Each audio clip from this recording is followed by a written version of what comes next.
everybody, welcome to yet a brand new week and another edition of 5 Minutes with Phil. Want to thank you for joining me here today on this brand new week. And with this new week and this new day, I decided that we would try to start a kind of a week-long series from the same passage again.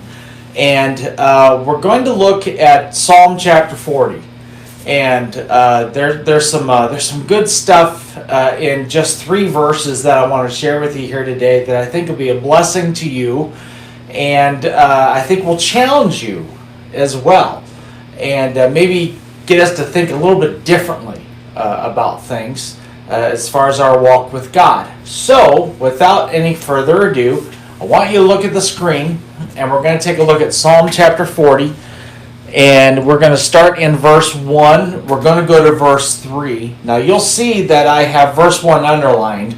That's what we're going to cover today, okay?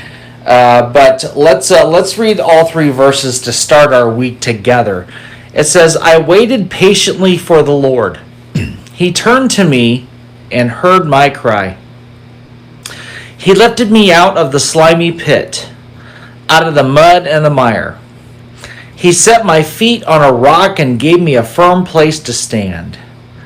He put a new song in my mouth, a hymn of praise to our God. Many will see and fear the Lord and put their trust in him. And again, let's one more time look at verse 1. I waited patiently for the Lord. He turned to me and heard my cry. So I want to talk to those people today who have been in kind of a waiting period with God. Specifically, you've asked God to do something for you, and it's a legit prayer. Okay, it's not some kind of prayer that's like, wow, where'd that come from? I mean, it's reasonable. It goes with God's word, So you're not asking God to strike someone dead or someone like that. It's a legit prayer, and you're kind of in a holding pattern. You're kind of in a waiting time. And what's this verse say? This verse says that I waited patiently for the Lord, and then what did he do? He turned and he heard my cry. Now, I want to speak to those today that you've been waiting, and maybe you're a little bit frustrated because of how long you've had to wait. You're getting discouraged because of how long this is taking. And some of this is because we live in such an instantaneous society, right? Some of us are old enough to remember life before the microwave oven, life before the drive-through. My goodness, now we have 2 drive-throughs at the fast food place. We just can't get things fast enough, right? Everything's instant. We have access to the entire world with the internet. Some of you watching here today, it would have been impossible for you to do this 30 years ago, for example, because the internet didn't even exist.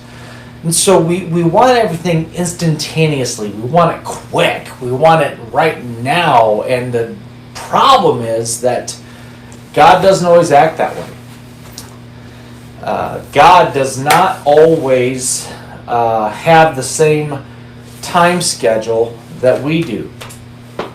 And so we make a mistake of thinking that this is God's way of being mad at us, or this is God's way of being frustrated at us.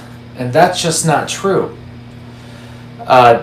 If you're in a waiting time, there's a verse in Isaiah chapter 40 that says, they that wait upon the Lord, they renew their strength. And so what happens during this waiting time for you to see your prayer answered and for your answer to come and for your miracle to take place, during this waiting time, God is using this time to strengthen you, to make you stronger spiritually, more mature spiritually, and He has, and don't forget this, God has the perfect timetable set for your situation.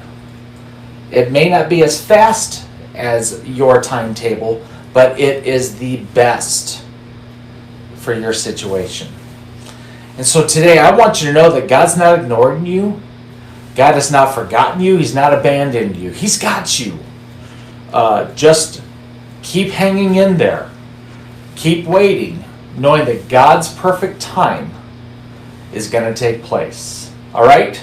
That's my word for you today. Let's continue this series, Lord willing, tomorrow. We love you. We'll talk to you later. Bye-bye.